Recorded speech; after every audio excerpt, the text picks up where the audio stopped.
Hey guys, how's everybody doing? Everybody enjoying the conference so far? Yes? Good. Do I have any chemists in the audience? Okay, so you will probably hate me by the end of this little presentation.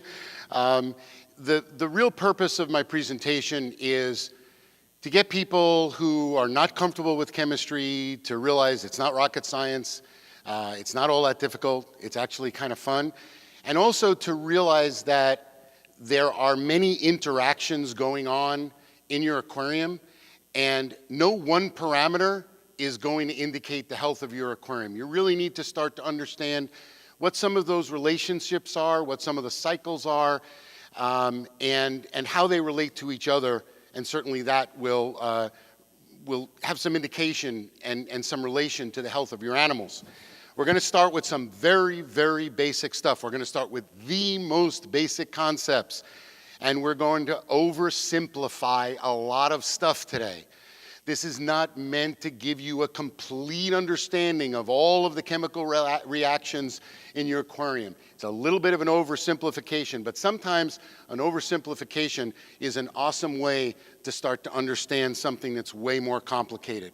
Some of the questions that we're going to ask today have really simple answers, and some of the questions are more are complicated with simple answers, and some of the questions are simple questions that turn out to have a little bit more complex answers than we would like. And so we're going to play both sides of that game today. Now, whether you've got a really large aquarium like this, or a slightly smaller aquarium, or even a tiny aquarium, the chemistry that's going on inside of there is basically the same in a 1,000-gallon reef as it is in a half-gallon nano. And so it can get pretty complicated. You can be chasing numbers forever, but it is important to understand which ones are important and which ones are not as important. It can get pretty complicated. This is an actual diagram of an aquarium system that a gentleman was setting up. Great diagram, a lot of work, and really complex. We're going to shatter that kind of thinking today, and we're going to get into stuff that's more obvious, and then we're going to work our way up. All right? So we're going to start with the most simplest, most basic concept that there is, which is the fact that the coral polyps are going to use calcium and carbonates to build their calcium carbonate skeleton. This is kind of where it all starts. Now, to explain this, I'm going to show you my coral polyp. Here's our coral polyp, a little schematic, okay? And we're going to have, I'm going to bring in some of the ions that are floating around. I'm showing you the calcium ones and the carbonate ones.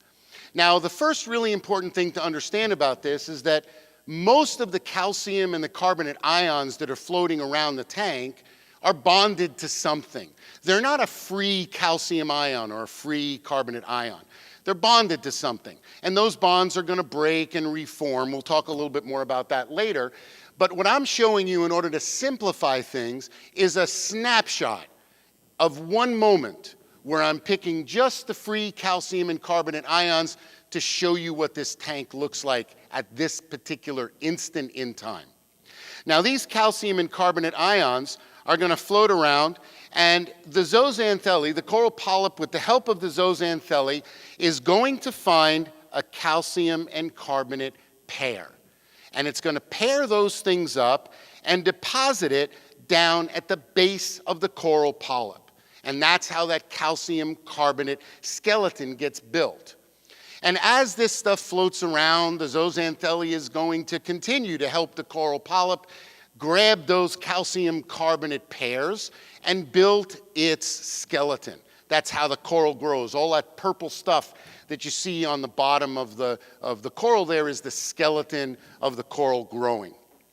Now, the takeaway from this, the thing that I want you to understand from this, is that if we take this calcium and carbonate ions and we put them together and deposit them and build this calcium carbonate matrix at the bottom, look at what's happened out in the water column. We took them out of the water column. And this is why in a stony reef, we need to constantly reinforce and supplement the calcium and the alkalinity, because if our corals are growing, they're constantly taking it out of the water column for us, and we need to put it back in so they have more to grow more. It's a pretty simple concept, but it's where the whole thing kind of starts. Now, aquariums, whether they're freshwater or saltwater, whether they're reef aquariums or Fowler or whatever, they're cyclical animals. There are all kinds of cycles going on at the aquarium at any one given time. And you can look at those cycles in a lot of different ways. But you can't deny the fact that there's lots of interrelated cycles going on in the aquarium. If you ask 15 people about what these cycles mean, some of those people are going to say one thing and some of those people are going to say something else. But none of them will deny that the cycles are there. They might argue a little bit about what those cycles mean and what you need to do about those cycles. So we're going to look at one of the most important cycle relationships that's going on in your system, and that's how alkalinity and pH work together in an aquarium. Now, this explanation is going to be as far away from chemistry as it can possibly be. And in fact, I'm going to start the explanation with 2 steel 50-gallon drums. And I'm going to take the fronts of these drums off so we can see inside of them. And on the drum on the right, I'm going to put a milking stool, a little 3-legged milking stool. And on top of that milking stool, I'm going to put a sump pump. And see this little float on the sump pump here? I'm going to take that float off the sump pump, and I'm going to attach it, oops, sorry, wrong way. I'm going to attach it to the barrel on the other side. And now I'm going to connect it back to the sump pump with a wire. Now that I've done that, I can plumb my sump pump. So I'm going to plumb the sump pump so it pumps from one barrel over to the other barrel. Now that I'm all plumbed and ready to go, I can start to put some numbers on these barrels. The barrels on the left I'm going to label towards the bottom at 6.5 and up about 3/4 away about 8.5. The barrel on the right I'm going to label at the level of that milking stool about 3.5 and then up from there. Now, in my entire talk today, don't put too much emphasis on exact numbers. I'm showing you trends.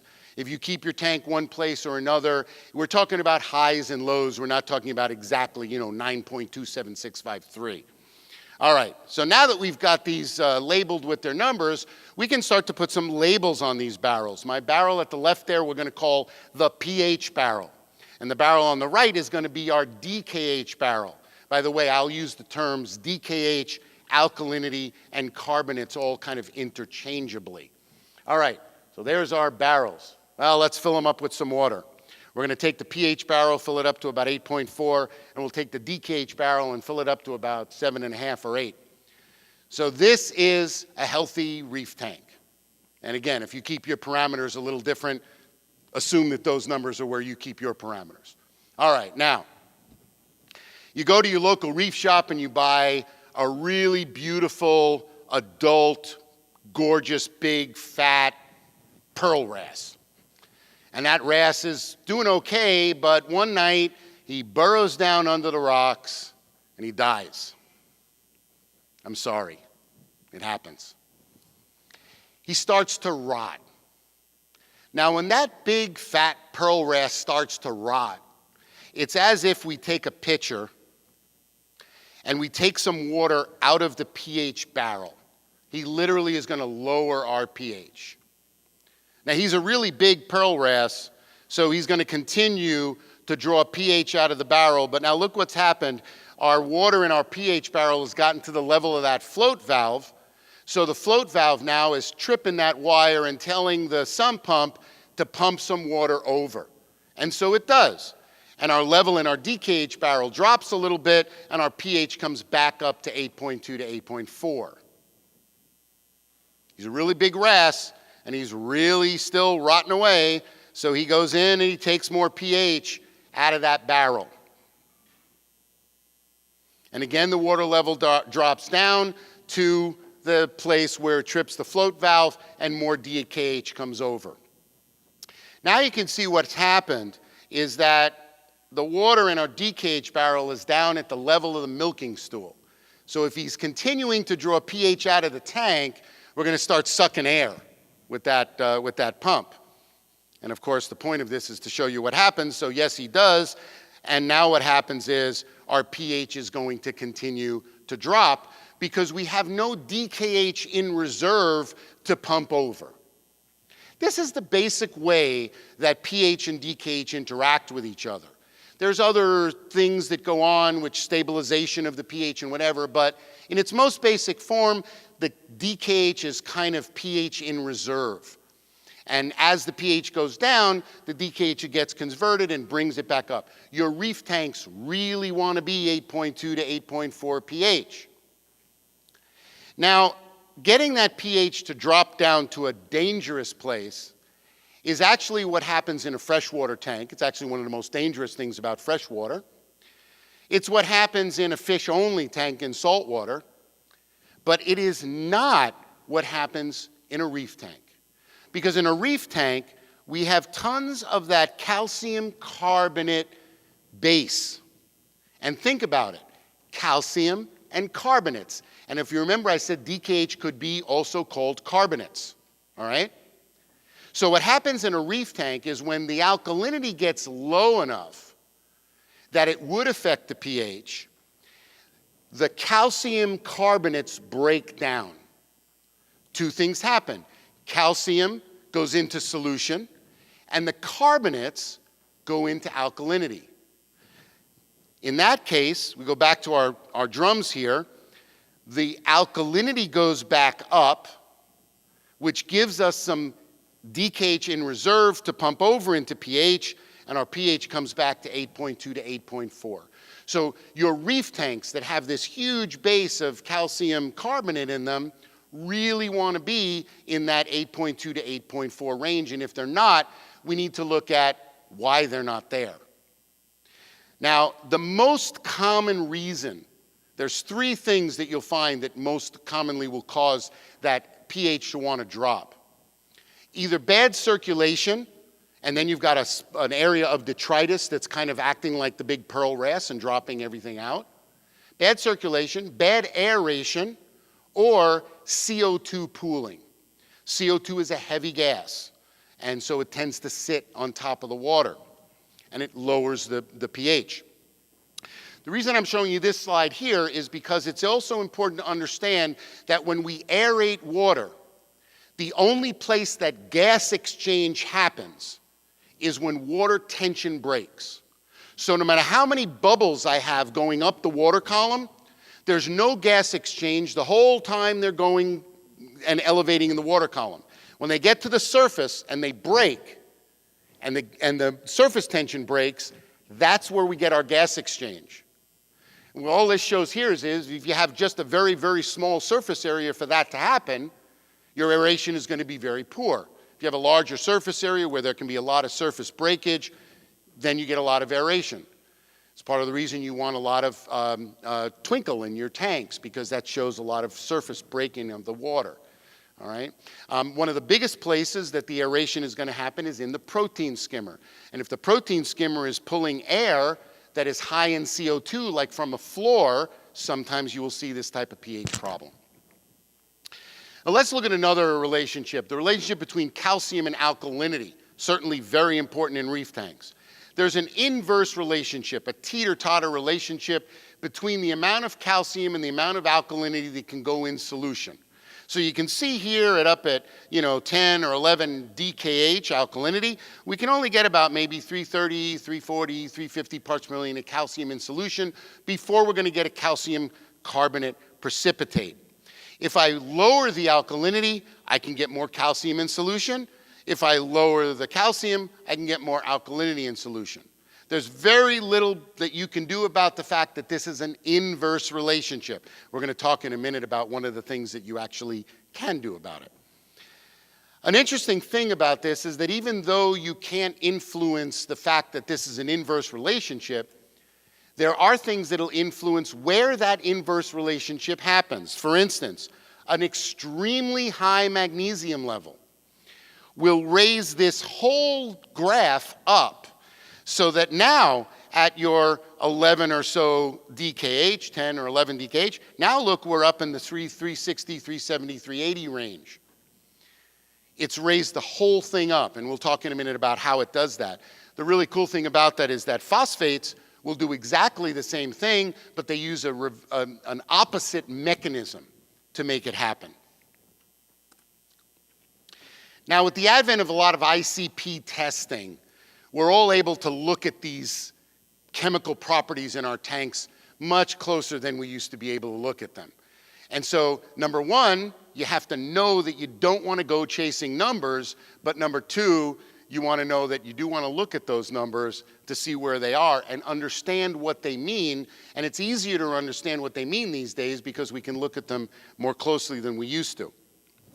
Now we're going to look at one of the most important things that happens. The corals need calcium and carbonates to make those calcium carbonate pairs that go build the skeleton. And we're going to be putting that in the water. How many of you use an AB, a two-part additive in your reefs? Okay, you other guys, you have calcium reactors or some Kalkvasser or some other way that you do it. I'd like to take a look and show you what happens with the two-part method. The two-part method works, but in some ways it doesn't work as well as it can because it's held back by this ionic imbalance that it creates. It's very important to understand how that ionic imbalance gets created. So in the two-part method, I'm boiling it down now to its essence. You have calcium chloride as your part A. You've got sodium carbonate or sodium bicarbonate or some combination of the two as your part B. And in solution, the calcium and the carbonates are going to form, with the help of the zooxanthellae, form that calcium carbonate matrix, which is going to get deposited down at the base of the coral. So that's out of the picture. That leaves you with the chloride and the sodium. Now, in some ways, this is super convenient because sodium and chloride love each other chemically, and they make sodium chloride. And 70% of what is the salt compounds that make up the ocean, 70% of what's in sea salt is sodium chloride, about 70%. So you're not creating anything toxic or anything terrible. But the problem is this. As you add more and more of your AB to the system, you're going to create more and more sodium chloride. And now there's an excess of sodium chloride. Well, why is that a problem? It's a problem because we keep our tanks at a certain specific gravity. I'm going to say I keep my tank at 1.025, all right? If you keep it 2.4 or 2.6, the same thing is true. I'm going to say at 1.025, and I'm going to draw this imaginary line, which is 1.025. And that imaginary line is made up by 70% sodium chloride and 30% of the stuff that my animals really want. Way more than the sodium chloride. They want the magnesium, the strontium, the molybdenum, the potassium, all of that good stuff that's in the other 30%. So 1.025, 70% sodium chloride, 30% other stuff. Now I add a bunch of AB to the system and I pump a bunch of sodium chloride in. What just happened to my salinity? It went up, right. So now it's easy to take care of. I'm going to add some fresh water to dilute it. The problem is I'm not going to dilute my sodium chloride alone. I'm going to dilute everything. So the whole thing drops now. The average of these two things is still 1.025, but it's not 70-30 anymore. Now it's like 80-20. All right? So more sodium chloride at the same salinity has to mean less of everything else that your animals need and want. That is the inherent problem with the two-part method. Now, there's a lot of ways around that problem. There's a bunch of ways to skin this cat that are successful. There's all kinds of different ways you can do this. I'd like to explain one of those ways, which is kind of a good base for understanding all the others. It's something that is always misunderstood, and if you understand it, you can understand all of the other methods. It's the balling method. And I want to caution you to the fact that there are a lot of different products out on the market that are called balling. But if you want to actually do the balling method the way Hans Werner Balling wrote about it in 1994 and then revised it in 1996, you have to use products that are made under his supervision because there's no way you can copyright a guy's name. And so there are a lot of balling products that have nothing to do with the balling method. Now here's the way the balling method works. You still have a part A, which is calcium chloride. And you still have a part B, which is sodium carbonate and bicarbonate. Right here, this is the two-part method, and he started with the two-part method. But in order to balance things, Hans Werner Balling added a part C. And part C is the other 30%.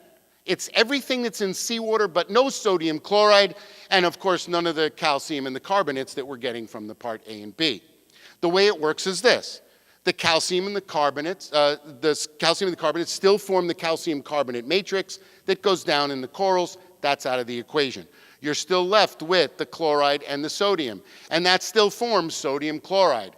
But now, instead of just building sodium chloride and dumping sodium chloride into the system, we're going to add also this other 30%. These two things together are just well-balanced sea salt. So instead of doing this and this and this and this and this and this, we're going to do this. We raise both things, and then we dilute both things, and we're right back to where we started. Perfect ionic balance. Perfect ionic balance. All right. Now, we're going to look at how this calcium carbonate actually forms. And in order to do that, we need to understand another very misunderstood thing in the industry, which is chelated calcium. So here's a calcium ion. Now, this calcium ion, this is what the coral wants. The calcium ion, it doesn't want it bonded to anything. But as I told you, there's a charge on it, so often it's going to bond to chloride. And in fact, the calcium ion has a double positive bond charge, and the chloride only has a single negative, so often the calcium will bond to two chlorides. And this is what calcium chloride looks like. Now, in solution, if we were able to make a solution of calcium chloride, what you would see is that these bonds would be constantly breaking and reforming. And that's how these things end up free from time to time, is that if both of those bonds break at the same time just by random happenstance, you're left with a free calcium ion for the zooxanthellae to help the coral grab. In actuality, we don't make a solution of calcium chloride. We dilute this calcium chloride in water. And in water, we dissolve it in water, and water is extremely good at dissolving things. And the reason it's so good at dissolving things is that, here's a little water, I suppose it's appropriate to have a Mickey Mouse here. Even though the molecule itself is neutral, water is so good at dissolving things because there's a tiny bit of a negative charge on the oxygen end, and there's a tiny bit of a positive charge on the other end. And so even though it's a neutral molecule, it's got a little bit of a charge on either side. And the way water gets stuff to dissolve is by when those bonds break and things get clear by itself, they bond to it and they float it off. Now you can see, remember this had a little double positive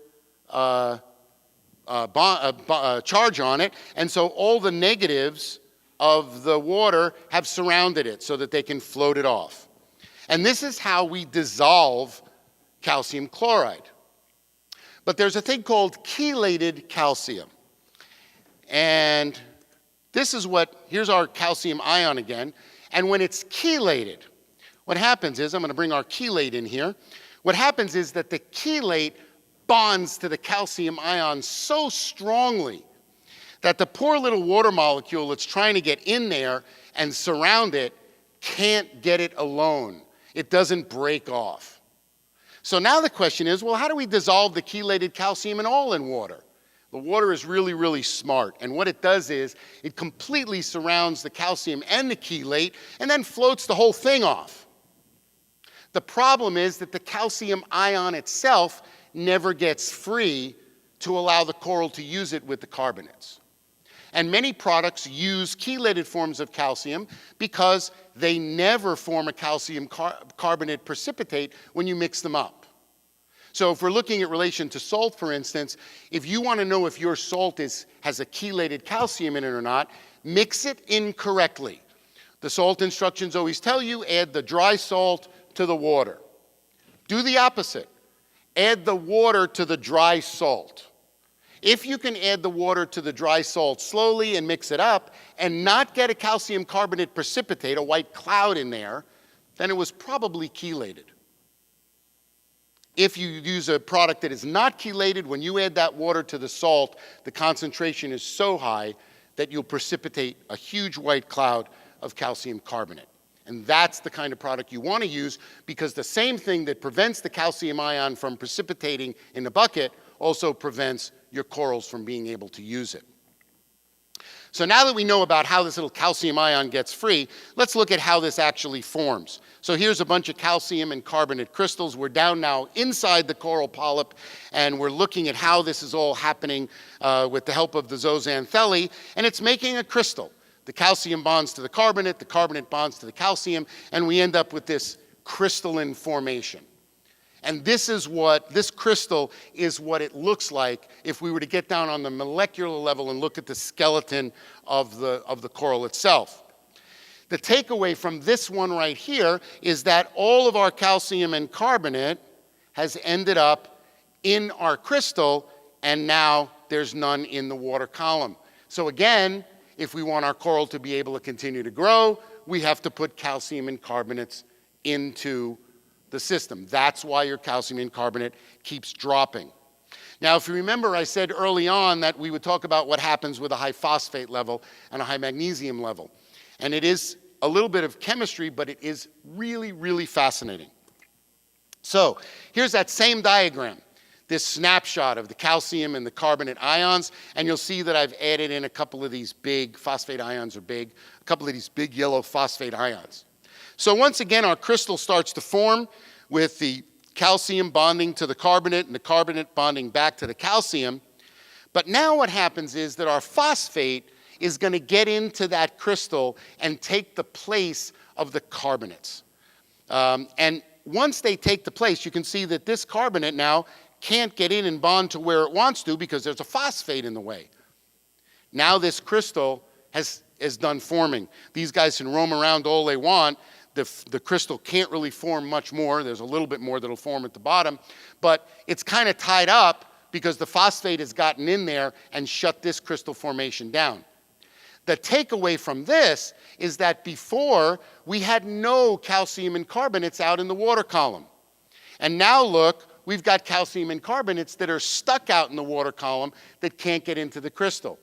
This is how that ratio gets elevated. Remember in the beginning, with high phosphate level, the ratio goes up? That's why, because now those ions are stuck out in solution. They can't form a crystal. The same thing happens with magnesium, but with a very different mechanism. So here's our same diagram again, but now we've got these big green magnesiums in here.